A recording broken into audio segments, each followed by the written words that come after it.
Oh, betul. betul ya. Lalu saya akan sharing screen lagi, sorry tadi terputus. Oke.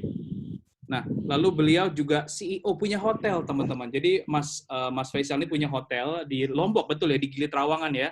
Di Gili Trawangan namanya Lumi Hotels. Dan ada di grup Hotel General Managers. Jadi yang pertama Mas Faisal ngurusin jalan tol, ngurusin industri kreatif mainan, lalu punya hotel, ada bisnis restoran juga ya, Bung ya? Ya. Ada bisnis restoran juga, dan yang saya kagumi dari sosok Mas Faisal ini juga sehari-hari tidak lupa untuk melakukan kegiatan-kegiatan sosial. Nah ini kalau dari LinkedIn-nya, kalau dari saya buka yang namanya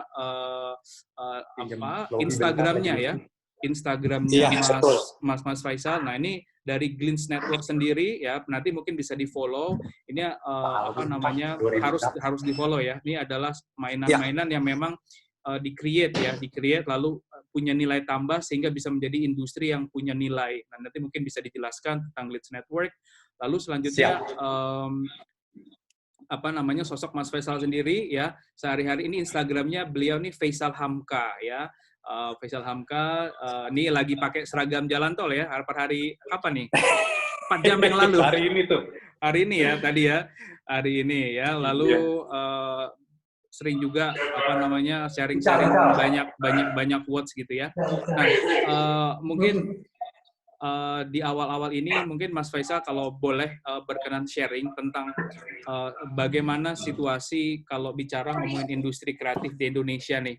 Industri kreatif di Indonesia in term of opportunity ya, dari mungkin perspektif yang tadi dibilang ada yang mainan, lalu hotel, F&B dan lain-lain. Silakan Mas Faisal, the time is yours. 10-15 menit, Mas. Halo, sorry putus-putus nih. Ya, Halo. silakan. Sudah jelas.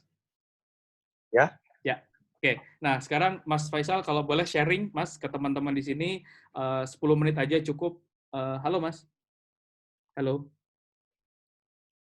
Halo Mas Faisal. Halo, jelas nggak sore, Mas? Kok putus-putus ya? Ya, suaranya jelas. Mungkin pindah posisi, Mas. Yang mungkin agak stabil internetnya, Mas Faisal. Halo, Mas. Oke, sebentar, sinyalnya seperti kurang baik.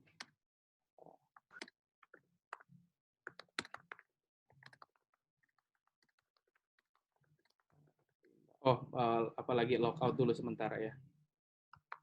Oke, teman-teman yang baru hadir pada malam hari ini, narasumber kita malam ini sangat inspiratif ya. Mas Faisal, mungkin sudah bisa dengar suara saya, Mas? Oke, mungkin jaringan ya. Bisa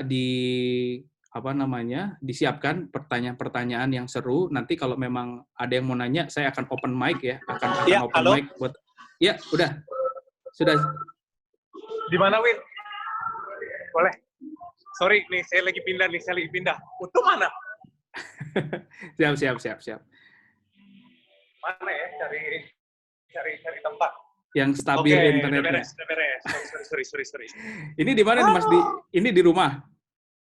Iya, baru sampai. Aduh, rumahnya kayak hotel luar biasa nih. Iya, gimana?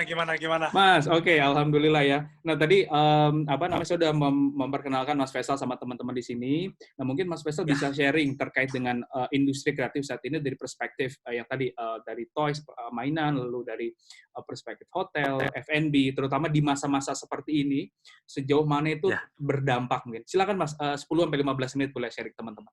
Silakan. Ya, soal apa? Sorry, industri yang hotel? Industri kreatif, hotel, F&B, mau yang glitch, everything. Iya, jadi kalau industri kreatif ini kebetulan kalau di Indonesia memang banyak yang seperti kayak kalau industri mungkin kalau saya tuh lebih mendalami di dunia art ya.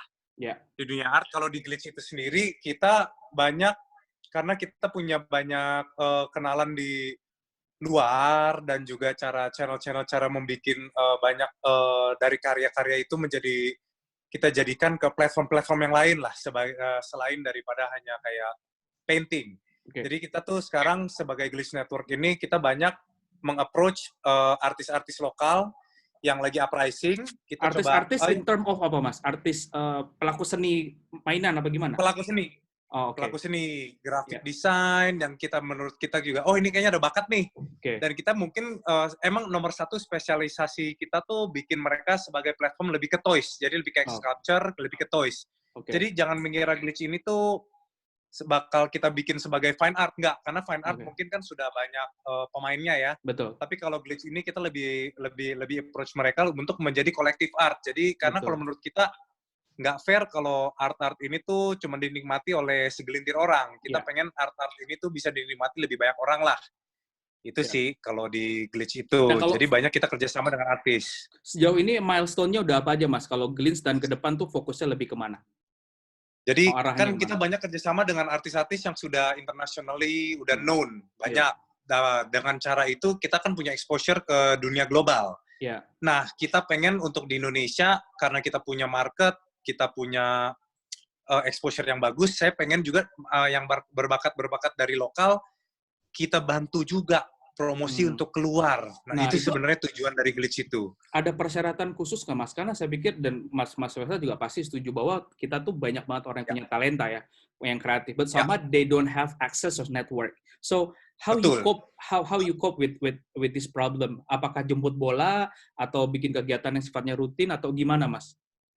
Nah, ini cara-cara salah satu, kita harus banyak pergi ke exhibition. Jadi salah satu yang Glitch Network lakukan, karena kita sering exhibition di luar negeri, di negara-negara satu persatu, kita cari market di sana. Karena kan mungkin kalau secara kolektif kita bersama-sama itu cost-nya bisa kita share, lebih murah sebagai Glitch. Tapi kalau artis-artis sendiri, mungkin kan postingnya mahal, pertama. Kedua, mungkin barrier bahasa. Ketiga juga kesananya juga bingung. Inilah kita pengen menjadi suatu wadah buat mereka semua, supaya udah bareng kita aja, yuk kita maju bareng. Gitu. Emang seberapa potensial yang nama industri toys industri ini? Sebelum ngomongin yang lain, mungkin kita masih fokus di toys. Menurut Mas Faisal, ke depan seberapa valuable ya, atau opportunity-nya bagaimana sih buat teman-teman yang mau berkarya di toys ini? Nah, untuk ke depannya sih kita lihat marketnya semakin besar. Jujur, kita tuh marketnya sama dengan market lifestyle yang sekarang ada, karena sneakers semakin naik. Jadi kita lihat tuh kalau yang Glitch lakukan itu, style kita yang beli sneakers biasa suka dengan art toy juga. Nah ini yang kita pengen dorong sebagai collector item dan juga sebagai investasi sebenarnya bisa juga. Hobi dan investasi gitu akhirnya ya. Baik. Nah, sekarang kita ngobrolin soal, kan Mas Faisal punya hotel, lalu punya bisnis resto dan lain-lain. Nah, kita bicara di era pandemi sekarang. Seberapa signifikan, Mas, impact-nya terhadap bisnis-bisnis di bidang industri kreatif, khususnya kayak hotel, ya kan punya hotel di Lombok, dan restoran dan lain-lain. Silakan, Mas. Wah, kalau di restoran, di hotel, karena sudah banyak kebijakan pemerintah di mana stay at home, di restoran, jujur kita harus tutup. Kalau untuk di hotel, nggak usah dibilang stay at home, orang pun takut untuk bepergian. Jujur, bukan kita doang. Tempat saya itu di Gili Trawangan, namanya Hotel Lumi. Kita harus tutup semenjak tanggal 1. Tapi bukan kita doang. Instagramnya apa, Mas? Hotel Lumi, Mas? Saya sekalian promosiin. @apa nih? @Hotel Lumi langsung. Oh, Hotel. HOTELLUMI. Seperti ini ya, Hotel Lumi. Oh, sorry. Jadi kita tuh baru saja buka bulan Januari kemarin tuh. Oh, oke. Itu cuman kalau harus tutup. Kenapa berani buka hotel di Lombok, Mas? Kemarin kan habis bencana. Lalu kenapa nggak buka di yang memang... Jadi saya tuh sudah pergi ke Gili Trawangan dari 10 tahun yang lalu, jujur. Ada teman ngajakin, lihat yuk Gili Trawangan. Saya lihat, kebetulan, loh, kok potensi bagus sekali. Dan dari Bali dekat. Dan betul, kita akhirnya beli tanah di sana, kita mulai bangun. Emang pas di tengah-tengah bangun ada gempa 4 tahun lalu. Jadi emang kita apes nih. Ada gempa tahun lalu, bulan Agustus. Kali ini, bulan Agustusnya pun bakal sepi juga. Tapi kita mah positif aja lah. Gitu ya. Gitu. Mas, kalau misalkan kalau bicara mulai industri, sekarang kita bicara ke F&B. Kalau F&B bagaimana? Restorannya punya ada di mana aja, Mas, lokasinya sekarang? Saya F&B ada di Jakarta. Ada di Jakarta, di Pacific Place. Namanya Odyssia, dan juga ada namanya Swill House. Swill House itu lebih ke bar lah. Tapi itu di mana? Di Pacific Place? Pacific Place ya? Pacific Place. Kalau Oh. Swill House itu ada di bengkel, di SCBD juga. Di SCBD. Nah, buat teman-teman yang udah nongkrong di sana pasti tahu. Nah, beliau ini pemiliknya ya. Mungkin bisa saya ketik Mas di sini yang di Pacific Place apa namanya? Namanya Swill House, SWILL House. SWI House. Oh gitu. Oke, seperti ini ya. Sorry. Ya. Oke, Swill House. Nah, Mas mungkin bisa sharing buat sama teman-teman di sini. What makes you or what drives you become an entrepreneur ketika kenyamanan itu sudah ada? You lead jalan tol, you manage jalan tol, you punya jalan tol. Gitu. And kenapa? Amel, apa yang ngebuat lo masih mau ngelakuin ini, itu, dan lain-lain? Apa sih yang dikejar gitu loh? Mungkin bukan karena apa yang dikejar, mungkin karena hobi awalnya. Jadi hobi. Karena saya dulu sekolah di LA. Di LA itu kan kota, bisa dibilang itu kota, ada Hollywood, kota entertainment. Jadi karena saya demen dengan lifestyle seperti itu, saya ngelihat di sana kok bagus ya. Jadi saya suka tuh punya hobi menciptakan something yang bisa bikin saya nyaman dan juga yang bikin orang nyaman. Dan mungkin karena saya suka travel juga, ya kenapa nggak dicoba? Karena kebetulan orang tua juga punya banyak aset-aset tanah yang bisa dikelola seperti itu. Jadi ya sekalian deh. Gitu ya. Kalau jadi lebih mengembangkan bisnis lah, lebih tepatnya lah. Nah, ini bisnis kita shifting ke social. Mas ini punya namanya warung pojok kuning. Apa nasi uduk? Jadi warung NKRI, nasi kuning Republik Indonesia. Nah, coba cerita Mas. Mas ini punya nasi uduk cukula nih. Apa nih? Nah, itu jadi ayah saya itu Pak Yusuf Hamka, dia tuh memang semenjak dia berumur 60 tahun, dia memiliki mimpi untuk amal. Hidupnya hanya didedikasikan untuk amal. Yaitu salah satunya dia bikin warung nasi kuning Republik Indonesia ini dengan cara memberikan subsidi. Harga yang dia jadi beli dari warung sebelah, dijual lebih murah untuk kaum-kaum duafa. Nah, itu dijualnya di mana, Mas, nasi uduk kuning ini, Mas? Titik-titiknya ada di depan kantor kita, ada juga di depan daerah Kemayoran, dan kita mudah-mudahan akan berkembang terus sebisa mungkin kita bakal kembangkan. Dan ayah lagi punya misi bangun masjid muslim ya? Apa coba bisa cerita sedikit? Ayah. Nah, jadi mimpi salah satu niat Pak Yusuf ini, ayah saya, adalah dia pengen membangun atau memodifikasikan masjid-masjid sebanyak 1.000 masjid. Masya Allah. Bikin bangun 1.000 masjid. Tapi dengan bangunan Chinese ya, China ya Mas ya. Mungkin bisa Chinese look. Chinese look. Cerita sedikit mungkin Mas. Alasannya kenapa ada Chinese look? Karena jujur ayah saya ini memimpikan suatu persatuan bangsa, suatu pembauran bangsa, di mana kita semua sebenarnya udah nggak ada lagi pribumi atau non pribumi. Kita semua itu adalah Indonesia tanpa embel-embel. Itulah mimpinya beliau. Oke, nah ini mungkin saya bisa share screen lagi.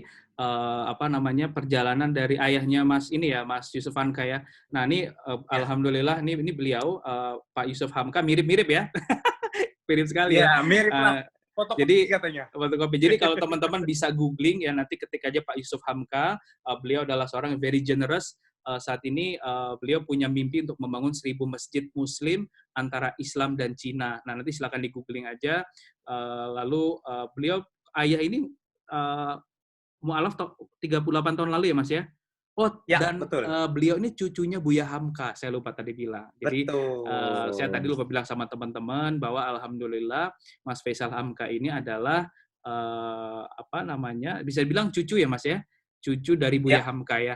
Nah, cerita tentang Buya Hamka, apa values yang Buya Hamka itu turunkan ke Mas Faisal hingga at least shape your character jadi Mas Faisal yang sekarang? Kalau Pak Buya Hamka itu, dia tuh banyak sering mengajarkan kita untuk hidup sebenarnya sederhana aja, dan lebih realis lah oleh kenyataan. Jadi, dia sering mengajarkan kita, janganlah sombong, karena sombong itu hanyalah duniawi. Yang penting adalah di hati kita yang akan kita bawa di kehidupan yang nanti. Masya Allah. Nah, ini kelihatan sih. Kalau teman-teman ketemu Mas Faisal, apalagi ketemu ayahnya, ini living the values ya. Nah, oke. Mungkin sekarang saya coba sapa teman-teman yang hadir malam ini. Silahkan, nih udah lumayan ramai. Alhamdulillah ada 21 orang dari background-nya macam-macam. Silahkan kalau ada yang mau nanya, kasih reaksi jempol, lalu buka mikrofonnya, langsung bertanya ke Mas Faisal Hamka, mumpung beliau punya waktu malam ini. Ini waktunya luar biasa. Ola silakan nyalakan mikrofonnya. untuk bertanya. Silakan. Halo, Assalamualaikum. Selamat malam. Waalaikumsalam, selamat malam. Iya, terima kasih untuk Mas Faisal untuk pertanyaannya. Jadi gini nih Mas, mau tanya, Mas kan banyak nih usahanya. Nah, untuk Ya. fokus di semua bidang dalam satu waktu itu kan tidak mudah ya. Nah, bisa nggak di-share selain, maksudnya biasanya kan bikin to do list gitu kan, bikin skala prioritas. Oke, Ya. kalau itu kan memang seharusnya ya, walaupun kita nggak fokus di skala bidang, tapi kita harus bisa manajemen itu. Nah, di luar dari itu nih Mas, apa nih gitu? Apalagi kita anak muda mungkin banyak ide, tapi saking banyaknya ide jadi kita bingung nih mau mulai dari yang mana gitu kan, Ya. gitu. Itu Mas minta tips dan triknya. Terima Oke, kasih. terima kasih Ola. Silakan Mas Faisal langsung dijawab. Ya, jujur kalau yang pasti organize itu paling penting nomor 1. Dan juga scheduling, jadwal mau kerjain apa di hari apa. Jangan sampai di hari A semua dikerjain berantakan. Harus ada dedikasi di hari A, jam berapa untuk kerjaan apa. Itu penting sekali. Dan yang kedua, memang kita masih muda. Banyak teman-teman, ini juga di mana media sosial tuh lagi gencar-gencarnya. Kita beride banyak, tiba-tiba mendadak ada ide ini, ada itu. Jangan sembarangan ambil ide. Ingat, kita cuma kita tuh masih manusia, tangan kita cuma 2. Kalau masih mau ambil ide yang lain pun yang masih berhubungan dengan kerjaan kita, makanya saya kenapa ambil properti, hotel, dan juga bidang art, karena itu semua berhubungan. Di properti saya masih membutuhkan art untuk dimasukkan di properti. Di hotel pun berhubungan dengan desain, jadi masih berhubungan. Jadi kalau yang lain-lain, udah deh, daripada semuanya setengah-setengah berantakan, mending kita fokus apa yang kita bisa. Kita juga harus lihat juga kemampuan kita di mana, kelebihan kita di mana. Jangan pernah serakah, intinya itu aja. Jangan pernah serakah. Oke, terima kasih Mas jawabannya. Pertanyaan selanjutnya, silakan dari siapa yang mau hadirkan jempol malam ini. Sayang banget kalau nggak ditanya, digali ilmunya. Silakan Mas Zaki Rajak, silakan Mas perkenalkan diri dan nyalakan mikrofonnya Mas. Oke, ini Zaki Mas Taufan. Oh, ya ampun, kirain siapa Zaki. Zaki, Mas. Mas Bro, Zaki ini sering banget ke Lombok. Dia punya trip Gili Trawangan Lombok, Mas Bro. Mas Faisal. Wah, pas sekali nih. Kenalan. Silakan. Ya, sebelumnya Mas Faisal, perkenalkan nama saya Zaki, Mas. Saya juga kenal millennials dan teman-teman lainnya. Sebelumnya pas tadi Mas Faisal dapat intro dan menceritakan beberapa bidang usahanya, sepertinya saya ada beberapa mutual friend dengan Mas Faisal. Oke. Sepertinya kenal juga sama Excel, sama Daryl. Oh iya, teman baik saya itu. Mantap. Nah, mungkin yang pengen saya tanyain adalah di kondisi saat ini, Mas, mungkin boleh dong diceritain, kan berhubung Mas di dunia usaha yang paling kena dampak di periode COVID-19 ini. Mungkin bisa diceritain, Mas, seperti apa sih business shifts yang Mas lakukan saat ini, atau gerakan baru yang telah Mas integrasikan di bisnis Mas agar tetap bisa survive dan mungkin bisa jadi inspirasi buat teman-teman lainnya di bidang usaha yang sama. Soalnya kan saya juga di bidang travel dan ya honestly emang lagi mencoba freeze dulu untuk mencoba strategi baru untuk kedepannya. Ya, kalau dari misalkan kalau di hotel di Lombok emang karena kita kan nggak bisa apa-apa karena udah di lockdown, emang turis nggak bisa datang keluar masuk. Jadi sekarang yang kita bisa lakukan adalah promosi sebanyak mungkin, sebisa mungkin promosi, dan kita berharap by the time ini semua kelar, jadi tamu-tamu yang lain pun udah tahu, oke, ini tempat yang kita mau tuju. Kalau dari restoran-restoran sendiri yang di Jakarta, kita berusaha sebanyak mungkin untuk bisa menggunakan delivery, dan kita berusaha deh, kalau sebisa mungkin delivery. Hanya itu sih untuk yang kita bisa lakukan sekarang. Karena memang problem yang sekarang ini, jujur, lumayan cukup sulit dihadapi oleh semua orang. Gitu. Oke. Bisnis shift-nya berarti promosinya itu promosi yang paling efektif. Apa tuh, Mas? Promosi di sosial media, semua kita harus siap. Promosi sih, kalau saya sebanyak mungkin promosi. Karena kita juga nggak bisa berbuat apa-apa, dan kedua kita nggak tahu kapan ini akan bisa beres. Gitu. Karena kita kan kalau di Gili bergantung oleh turis. Betul. Gitu. Oke. Terima kasih, Mas. Selanjutnya siapa yang mau bertanya? Jempol terus nyalakan mikrofon. Oh, ini Mas Ahmad Marendes nih dari grup SLK. Halo Mas, selamat malam. Terima kasih sudah mampir. Silakan Mas. Malam, saya Ahmad dari kalau komunitasnya Indonesia Berkebun, saya petani. Masya Mau Allah, nanya, keren. gimana caranya ya biar jadi kaya? Banyak nabung, Pak Ahmad. Harus banyak nabung, itu caranya. Banyak nabung ya. Soalnya kayak saya pernah kelola hotel juga, itu di saat masih rame aja susah kayaknya bayar cicilan ke bank. Betul. Nah, mungkin kalau salah satu caranya di hotel, kadang tuh memang ada musuh yang nggak terlihat, yaitu kita tuh harus banyak efisiensi. Dan untuk melakukan efisiensi ini jujur emang kadang rada sulit ya. Kadang-kadang mungkin kita harus tegas sedikit gitu loh. Tapi efisiensi paling penting, karena dimanapun namanya kalau lebih banyak pengeluaran daripada pemasukan, pasti kita nggak bakal kaya. Itulah yang paling penting tuh. Nyambung sedikit dari Mas Ahmad Marendes ini, agak balik lagi ke sosial, Mas. Mas Faisal percaya nggak orang lebih banyak berbagi itu lebih banyak blessing dan lebih dapat banyak, Mas? Dan nggak ada ceritanya orang tuh jadi miskin karena berbagi, nggak ada ceritanya. Nah, maybe you can share your story, your father's story, even your personal stories about this. Silakan, Mas. Oh, betul. Itu saya percaya kalau kalau kita punya kelebihan itu jangan pernah sombong kalau kita punya kelebihan. Karena itu banyak orang tuh yang punya kelebihan berpikir itu karena mereka sendiri. Tapi karena menurut saya kalau kita ada kelebihan uang atau harta, itu adalah titipan yang Maha Kuasa, di mana kita harus bertanggung jawab atas itu semua. Itu yang saya percaya. Dan kalau kita bisa membagikan itu dan menolong dan hidup kita bermakna buat orang banyak, itu pasti kita akan bakal mendapatkan berkah dari yang di atas. Wah, ini juga baru muncul nih Mbak Faye Alun nih. Mbak Faye ini Presiden Coworking Space Indonesia. Langsung aku todong nih Mbak Faye. Mbak Faye, mati. Mbak Faye ini ada Mas Faisal di sini. Beliau punya hotel di Gili Trawangan dan punya banyak bisnis. Mbak Faye ini Presiden Coworking Space Indonesia, Mas Faisal. Jadi dan lagi ngejalanin gerakan 1000 startup gitu ya.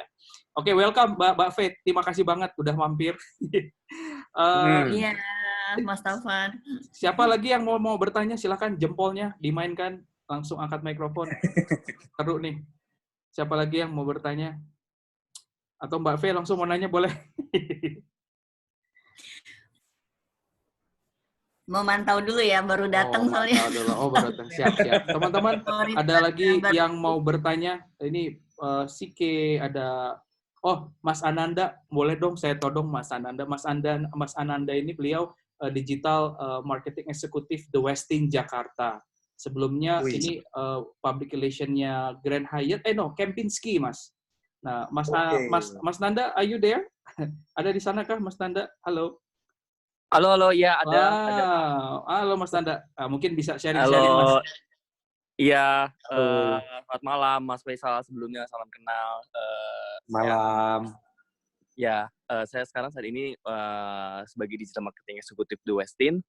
Memang sih untuk hospitality dan F&B industry saat ini kita nggak bisa melakukan banyak. Kita pun juga sangat melakukan efisiensi. Dan kita juga melakukan pengamanan untuk tamu-tamu yang masih saat ini menginap di hotel, karena kan masih beberapa ada tamu yang mereka mau nggak mau kekunci di hotel, nggak bisa keluar karena mereka juga nggak bisa traveling kemanapun. Jadi kita tetap fokus untuk servis mereka gitu. Saya sih sebenarnya kurang lebih memang paham dengan memang yang dijelaskan dari Mas Faisal sebelumnya. Cuma mau tanya aja sih. Saya kan suka coba-coba kuliner ya. Tadi apa nama restorannya Mas yang di PP? Oh, Odysseia kalau yang di Pacific Place. Spellingnya gimana Mas? Odysseia. Odysseia. Oh, oke. Makanannya apa tuh Mas? Kita lebih banyak fusion sih, banyak kan fusion distro gitu, seperti East and West, banyak macam-macam. Odysseia Pacific. Oke, saya akan share screen ke teman-teman ya. Restonya Mas Faisal ini ada di Google Chrome. Nah, ini dia ya Mas ya, betul ya di Pacific Place ya. Betul. Wah, ini sangat cozy sekali ya. Nih. Nah, ini kafenya Mas Faisal. Waduh. Ya. Kapan kita diundang ke sana, Mas? Wah, kapan? Setelah COVID-19 ini selesai. Oke, silakan. Silakan Mas Nanda, dilanjut Mas. Ya. Enggak sih, cuma penasaran aja. Kayaknya memang belum pernah coba, nanti sini setelah semua selesai saya cobain sana ntar. Oke, saya tunggu loh. Iya, oke, baik. Itu aja. Terima kasih. Thank you Mas Nanda. Terima kasih. Ya. Oke, selanjutnya silakan yang mau bertanya, jempolnya diangkat nih, masih ada 15 menit lagi. Makin seru diskusinya. Oke, mungkin sambil nunggu teman-teman yang nanya, saya mau nanya Mas Faisal. Mas Faisal, talking about creative industry, ya, kita harus bisa dengan lihai, mahir dalam create value proposition atau unique selling proposition. Nah, ini kan banyak banget pengusaha muda ya. Ya. Apa sih yang bisa ngebuat akhirnya mereka stand up about the crowd and looks original gitu loh, ya kan? Dari pengusaha-pengusaha muda atau? Iya, pengusaha muda, young entrepreneur. Wah, apa yang bisa bikin mereka sih mungkin harus punya ide yang original kali ya. Jangan, intinya sih harus percaya pada diri sendiri, jangan pengen mengerjakan sesuatu karena ikut-ikutan. Itu yang paling penting sih. Oke. Karena itu pasti akan kelihatan lah, pada ujungnya bakal kelihatan. I see. Ya. Yeah. Apa hambatan bisnis di industri kreatif sekarang dari perspektif Mas Faisal? Hambatan yang paling besar mungkin kurang banyaknya dukungan dari pemerintah itu sendiri.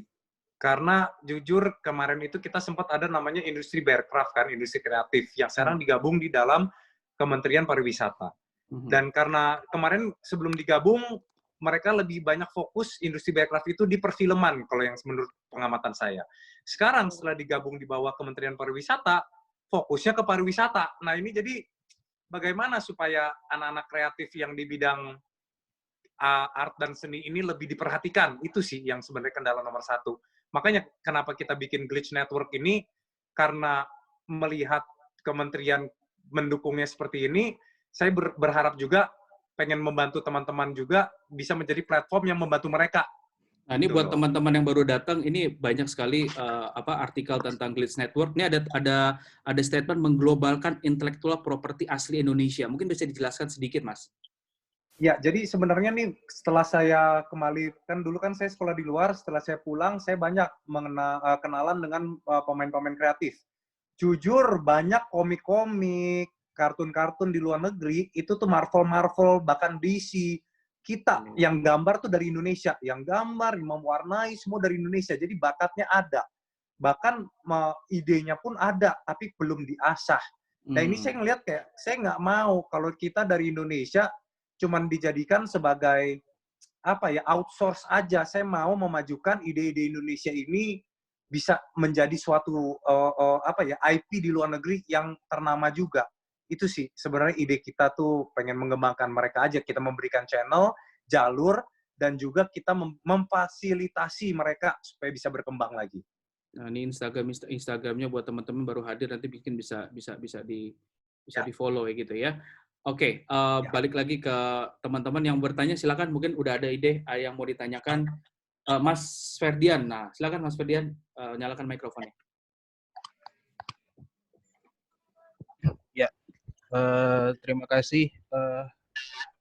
Halo Mas Faisal, saya Ferdian. Saya punya usaha juga, studio board game, jadi permainan papan seperti itu. Nah, aku yang mau nanyakan dari Glitch Network ini, kalau misalkan kira-kira yang bisa dibantu untuk mengembangkan mungkin IP-nya dari apa yang board game yang telah saya buat, atau dari produk-produk yang saya buat, itu kira-kira apa aja ya? Mungkin kita bisa kerjasama atau gimana? Makasih. Oh boleh Pak, kita sangat open sekali. Jujur saya kurang familiar dengan board game, tapi adik saya tuh pecinta board game sejati. Dia suka main di apa gitu, tempatnya saya lupa. Tapi kita belum pernah bikin board game, tapi kita banyak artis-artis dan IP-IP yang menarik. Dan mungkin kalau nanti kita bisa kontek-kontekan, dari IP kita bisa dijadikan dengan board game, siapa tahu boleh juga. Kita nanti coba saya izin kasih nomornya Mas Faisal ke Mas Ferdian, boleh ya Mas? Boleh, silakan. Oh, alhamdulillah, siap. Tuh Mas Fer, ada kesempatan. Siap. Next, Mas Nur Jafat nih, orang Bandung, dari Bandung nih, aktivis Bandung nih. Silakan Mas Jeff. Oke. Mas Jeff, silakan Mas Jeff. Bung Jeff, Nur Islami Jafat, Bung Jeff. Bung Jeff. Wah, seperti perjalanan sinyal ke Bandung agak jauh nih. Halo Jeff, Bung Jeff. Silakan bertanya. Oh, tes. Yuk, silakan masuk. Langsung nyalakan mikrofonnya, Bung Jeff. Nggak keluar suaranya. Oh, nggak keluar suaranya. Nggak keluar suaranya. Ah, yaudah, mungkin bisa nanya di sini aja. Udah, silakan. Halo. Ya, udah. Mas, mau nanya aja. Ya, kenalkan nama saya Jeff. Saya ada komunitas bisnis Jawa Barat yang muda-muda. Terus juga kebetulan kemarin tepat habis 1 hari meresmikan coworking saya di Bandung, ada Siaga 1. Alhamdulillah. Alhamdulillah dan wow. Oh ya, yang sempat ini sih ngelamun-ngelamun aja sama teman-teman. Kalau emang kira-kira corona sampai 18 tahun, 18 bulan atau 2 tahun. Sorry. Direvisi pertanyaannya. Itu kalau Mas Hamka sendiri gimana cara view Mas Hamka bagaimana? Terus kalau ngebayangin wisata digital mungkin nggak tahu ya. Mungkin kalau ngebayangin Facebooknya Oculus itu Oculusnya Facebook atau apa? Mungkin nggak sih wisata jadi digital, Mas? Digital tourism ya, Mas ya? Digital tourism itu gimana potensinya? Virtual reality gitu atau VR, ya. Oke. Wah, itu sebenarnya suatu ide yang sangat menarik sekali kalau bisa dilakukan. Tapi jujur, bagaimana caranya saya jujur kurang familiar dengan VR itu ya. Wah, tapi menurut saya itu suatu ide yang sangat bisa dijalankan. Apalagi di mana kita semua harus stay at home, nggak bisa kemana-mana. Alright. Mas Faisal, iseng dong saya nanya kepo. Are you claim yourself as also as an investor? Is someone who want to try to pitch business ideas? And are you willing to listen? Yes, of course. Oh, asik tuh teman-teman bisa pitching. Of course.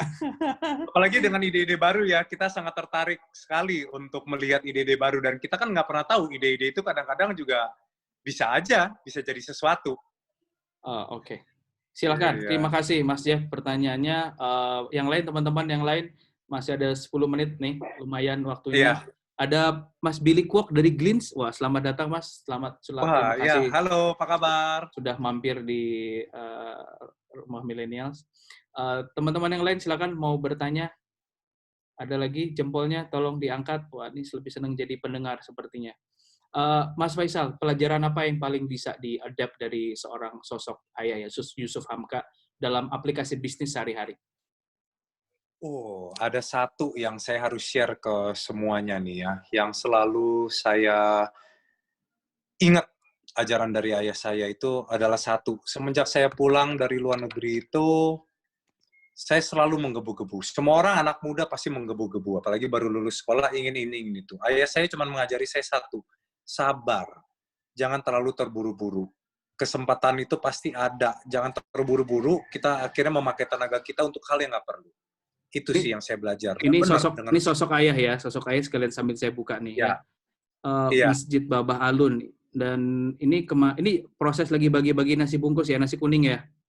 Betul. Oke. Nah ini lebih sedikit dijelaskan kenapa namanya Babah Alun nih? Karena ayah saya itu Babah itu kan merupakan karena agama Islam itu dari Timur Tengah. Babah itu kan sebutan sebagai abah. Alun itu sebagai sebutan nama Chinese ayah saya waktu kecil. Jadi dia ingin menggabungkan dua tradisi ini sebagai pembauran. Oh, baik. Oke, ada lagi Mas wisdom from your dad selain sabar gitu? Ada lagi salah satu yang saya selalu ingat itu dia selalu ajarin saya supaya jangan selalu merasa bisa, tapi harus selalu bisa merasa. Itu salah satu yang sering saya ingat di pikiran saya itu tuh.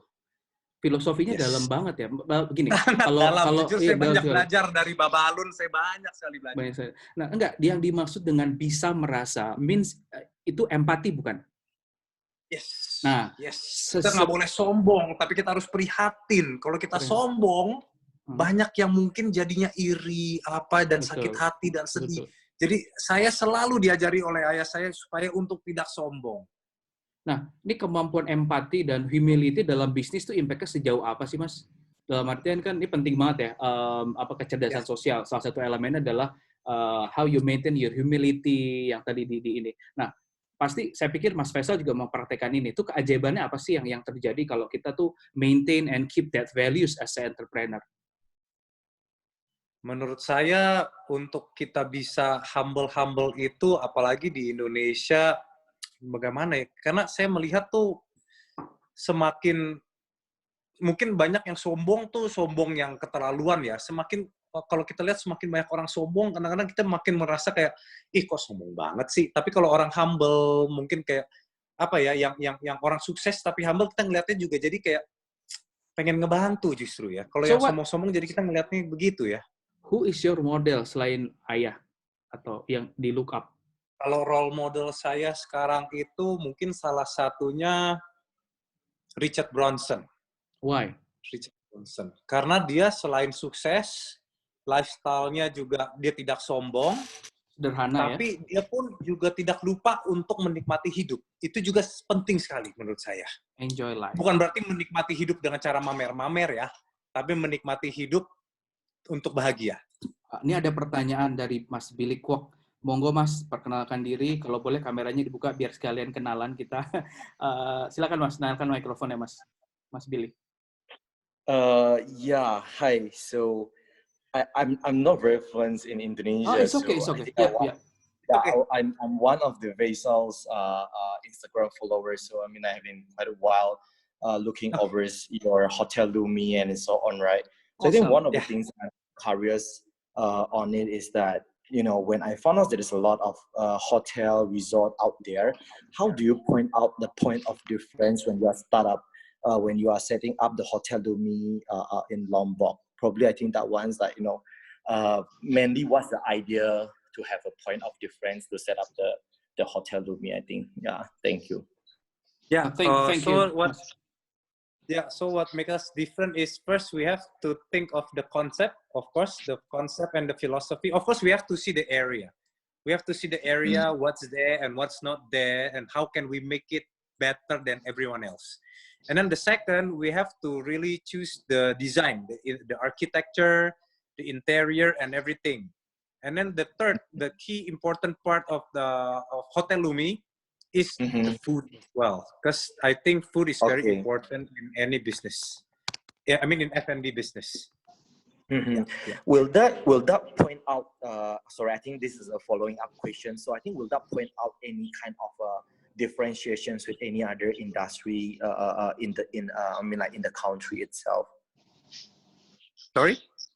Yeah. So actually, I mean, what is my thought is like, how we can really differentiate from any other industry, because most of the time, right, the hotel, the resort, they will always have their own food. They have their, you know, they're always very popular with their own food and so on, right? They are very nice design, architecture, and so on. So, what is the creative idea that you will deliver in the Hotel Lumi?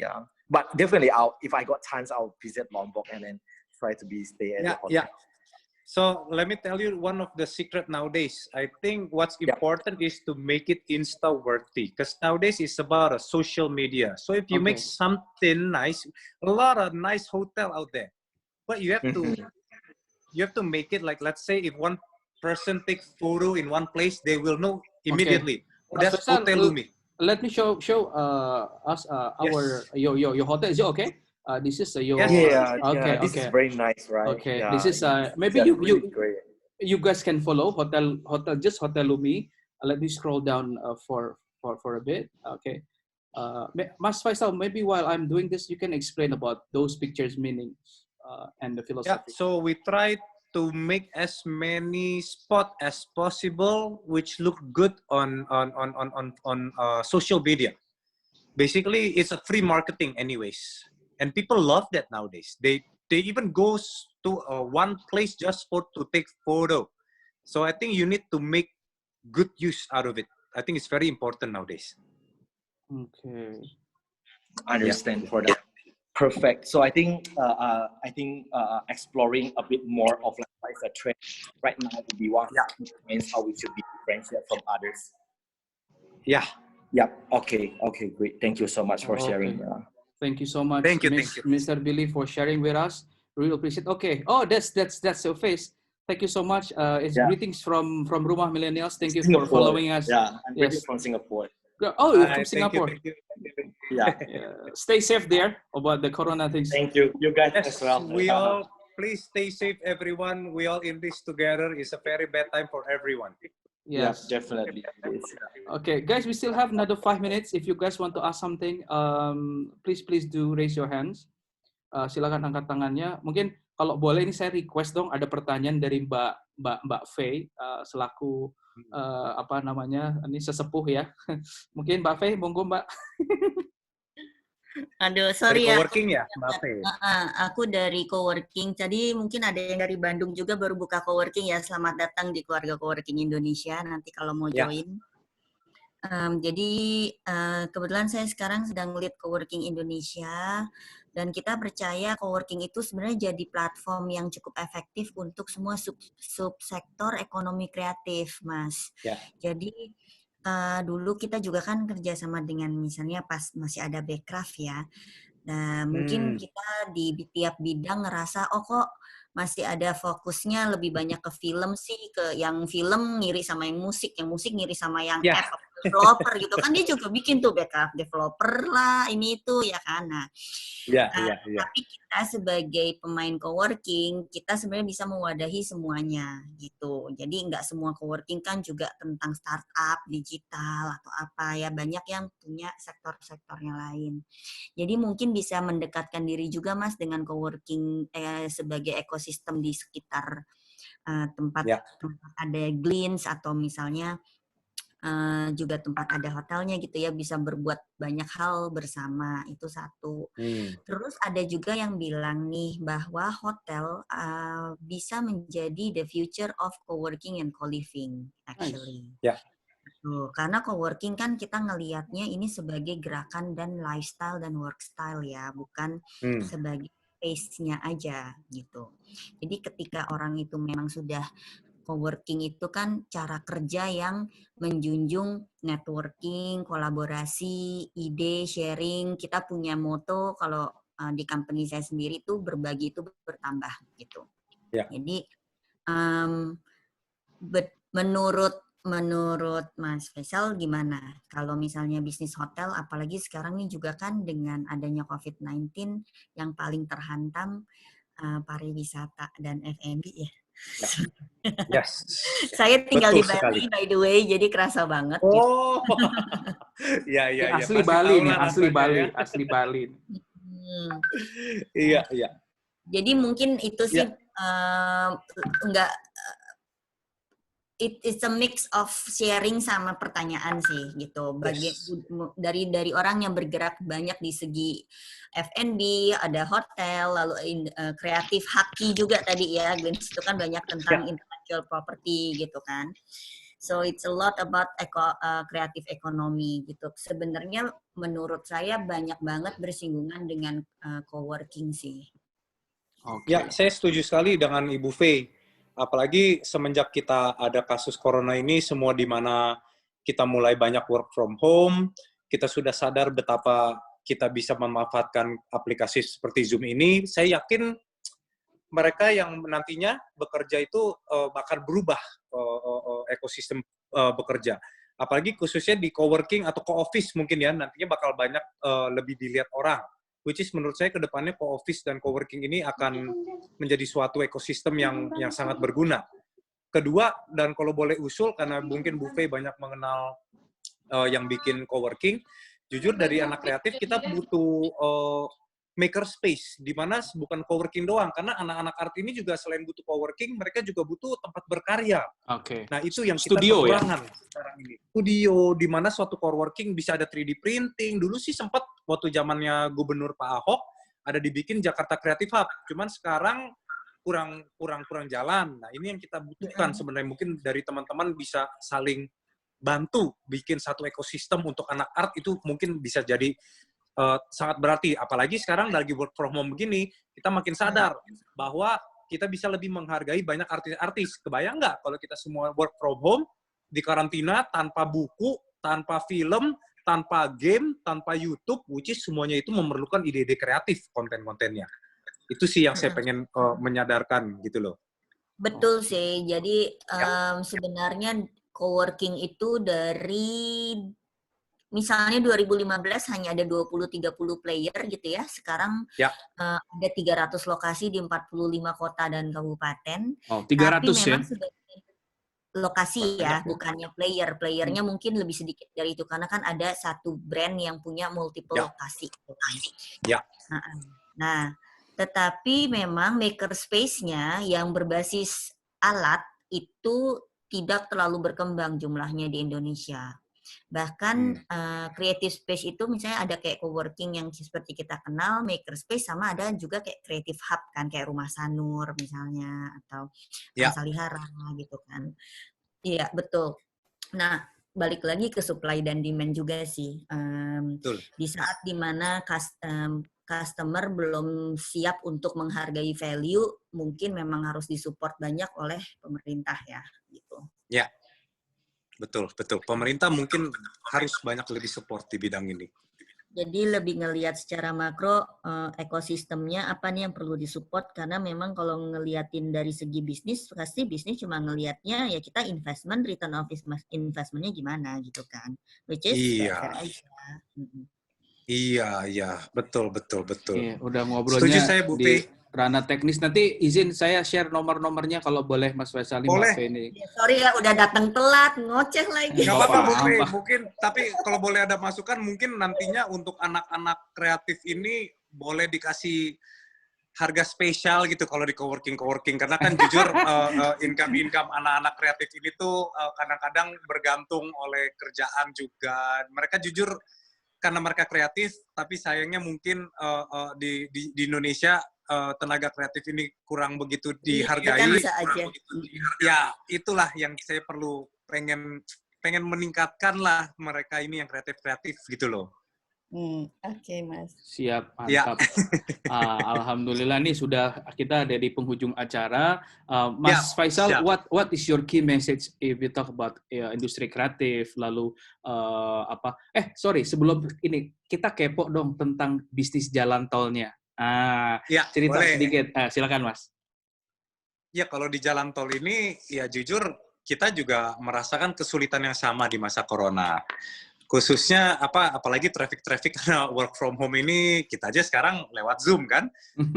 Jujur kita kena 70-80% traffic kita turun. Tapi sampai 80%. Wow. Sampai 80%. Perkiraan kita kalau nanti rapid test ini sudah datang ke Indonesia di mana semua bakal meningkat naik korban-korban corona, semua orang pasti makin lebih takut di rumah. Kita prediksi kita bisa turun sampai 90%. Tapi gimana pun kita tetap optimis karena pasti nantinya ke depannya walaupun pasti berkurang banyak yang bisa kerja mobile, tetap pasti banyak yang perlu keluar.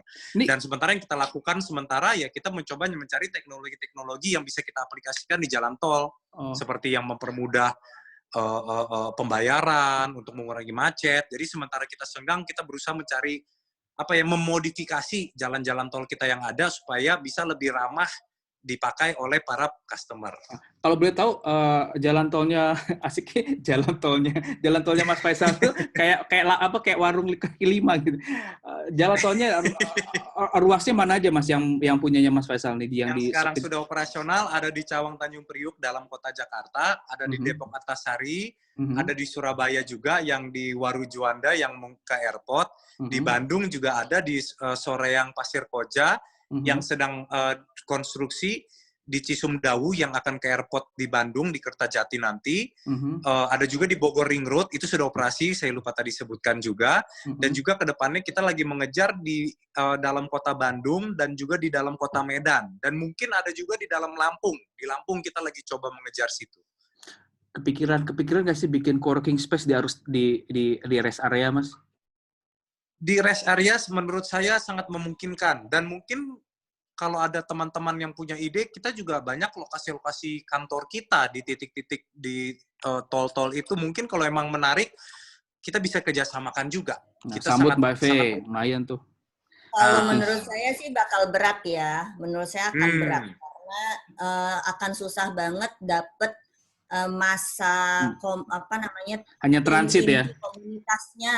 Jadi coworking itu bisnis. Jadi yang kita jual tuh orang-orang di dalamnya. Kalau orang cuma transit terus, itu kita kayak warnet aja nantinya. Iya, betul. Harus ada di tempat kayak di mall gitu kali ya. Program, continuity, orang balik lagi tuh susah banget nanti. Iya, betul. Setuju saya. Oke, good. Mas, lanjut. Your closing statement about our session tonight. Silakan. Soal apa nih baiknya nih ya? Yang pertama, your message to entrepreneur sekarang. Yang kedua, your wisdom. Silakan. Kalau message saya sih untuk para pemula yang pada mau memulai bisnis, ya nggak usah terburu-buru, dalami aja, dan kita harus tahu di mana kekuatan kita, di mana kelebihan kita. Jangan sampai cuman latah, ikut-ikutan. Lagi tren IT, mau ikut IT. Jangan. Kita beneran harus tahu diri kita itu sukanya apa, kelebihan kita itu apa. Dari situ baru kita bisa fight apa yang kita bisa fight. Itu aja sih kalau menurut saya. Oke, nice. Very nice session for us tonight. Mas Faisal, makasih banyak nih atas nama Sama-sama. Millennials. Terima kasih Pak Taufan. Sama-sama. Ini luar biasa, kita juga sempat mau ada ketemu tapi belum ada waktu. Iya nih, habis corona ya. Habis corona kita jumpa kemarin pas ke Lombok mau mampir, keburu gempa. Emang belum jodoh ketemu ya. Oke, teman-teman, izin Mas Faisal kalau ada yang mau nanya kontaknya Mas Faisal lewat saya bisa kasih ya untuk boleh, silakan Pak. Ya, Instagram juga atau telepon sama aja, semua ya, juga open kok, nggak private. Luar biasa. Mas, thank you so much. Salam buat Pak Yusuf, buat Ayah, salam buat keluarga di rumah. Teman-teman semua, semoga kita tetap bertahan di situasi sekarang, tetap optimis, tetap saling memberi semangat, dan kita ketemu di sesi Milea selanjutnya. Saya Taufan Akbari, mewakili teman-teman Rumah Millennials dan Mas Faisal, mengucapkan selamat malam dan selamat beristirahat. Terima kasih. Assalamualaikum. Have a good night. Waalaikumsalam. Good night semuanya. Sukses. Thank you. Thank you very much. Have a good night, everyone. Thank you, Billy. Thank you. Bye.